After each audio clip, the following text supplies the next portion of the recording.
ہم بستری کی 12 حرام صورتیں بیان کی گئی ہیں جو کہ فقہی کتاب عجائب الفقہ کے صفحے 199 سے ماخوذ ہیں۔ اس میں 12 ایسے حالت ذکر کیے گئے ہیں جن میں نکاح کے باوجود بیوی سے ہم بستری کرنا حرام ہے۔ ان کی وضاحت قرآن و حدیث کی حالت میں کرتے ہیں۔ نمبر 1 ہے حالت حیض میں۔ قرآن مجید سورۃ بقرہ دوسرے پارے میں 222 یہ ہمارے پاس 222 آیت ہے، اس میں اللہ تعالیٰ فرماتے ہیں اور آپ سے حیض کے متعلق پوچھتے ہیں، کہہ دیجئے کہ وہ گندگی ہے، بس حیض کے دوران عورتوں سے علیحدہ رہو اور ان کے قریب نہ جاؤ جب تک کہ وہ پاک نہ ہو جائیں۔ حدیث شریف میں آتا ہے، یہ صحیح بخاری 299 حدیث نمبر ہے۔ حضرت عائشہ رضی اللہ تعالی عنہا فرماتی ہے کہ جب وہ حیض میں ہوتے تو نبی کریم صلی اللہ علیہ وسلم صرف اوپر سے چادر ڈال کر انہیں گلے لگاتے لیکن مباشرت نہیں کرتے۔ دوسرا ہمارے پاس ہے حالت نفاس میں۔ اس سے مراد نفاس بھی حیض کی طرح ایک ناپاکی کی حالت ہے جس میں عورت 40 دن تک مخصوص شرعی احکام کے تحت رہتی ہے۔ فقہا کا اجماع ہے کہ اس دوران ہم بستری جائز نہیں۔ تیسرا جو آتا ہے فرض روزے کی حالت میں۔ قرآن مجید میں سورۃ بقرہ دوسرے پارے میں 127 میں فرماتے ہیں، روزے کی راتوں میں اپنی عورتوں کے پاس جانا تمہارے لیے حلال کیا گیا، یعنی دن میں روزے کی حالت میں مباشرت جائز نہیں بلکہ صرف رات کے وقت جائز ہے۔ حدیث شریف میں آتا ہے، نبی کریم صلی اللہ علیہ وسلم نے فرمایا، جو شخص روزے کی حالت میں اپنی بیوی سے ہم بستری کرے اس پر کفارہ واجب ہوگا۔ یہ صحیح بخاری کا حدیث ہے۔ چوتھا ہمارے پاس آتا ہے نماز کے وقت تنگ ہونے کی صورت میں۔ اگر فرض نماز کا وقت انتہائی محدود ہو اور قضا ہونے کا خدشہ ہو تو ہم بستری کرنا ممنوع ہوگا، کیونکہ فرض عبادات کو پہلے ادا کرنا ضروری ہے۔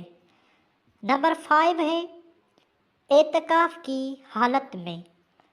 قرآن پاک میں سورۃ بقرہ میں اللہ تعالیٰ فرماتے ہیں، اور جب تم مسجد میں اعتکاف میں ہو تو اپنی بیویوں کے قریب نہ جاؤ۔ اعتکاف کی حالت میں مباشرت کرنا اس کے باطل ہونے کا سبب بن جاتا ہے۔ نمبر 6 ہے حالت احرام میں۔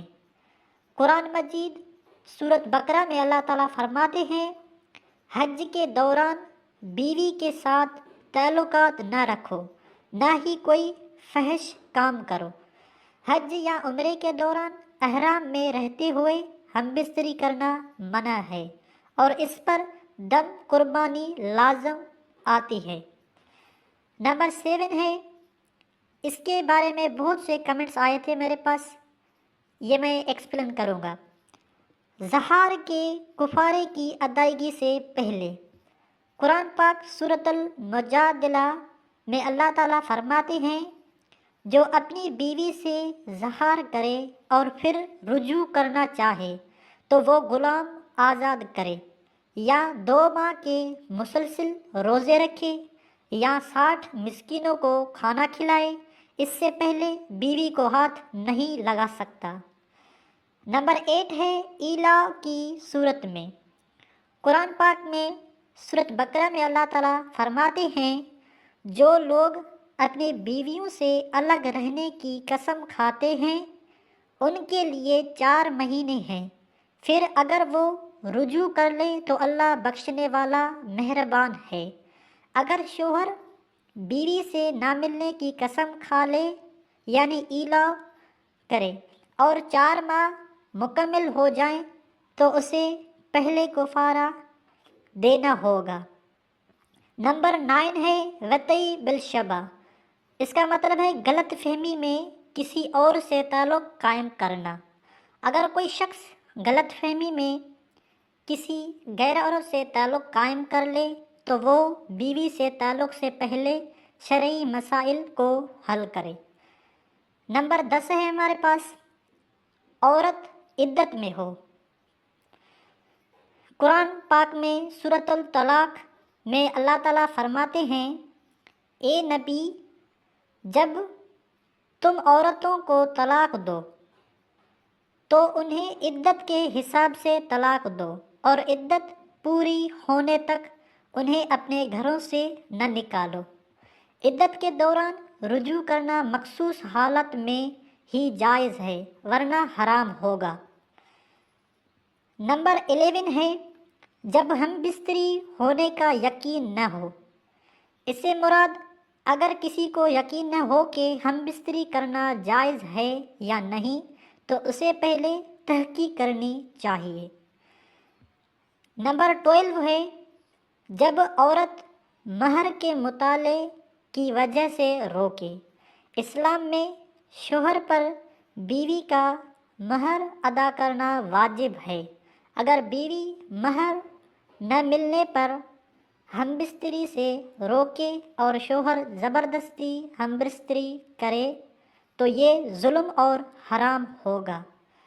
ویورس، یہ جو ہمارے پاس 12 ہم بستری کے طریقے تھے جو کہ نکاح کے باوجود بھی حرام ہیں، قرآن اور حدیث سے میں نے اسے ایکسپلین کر دیا ہے۔ اگر آپ کے مائنڈ میں ابھی بھی کوئی غلط فہمی ہے تو آپ مجھے کمنٹ میں پوچھیے گا۔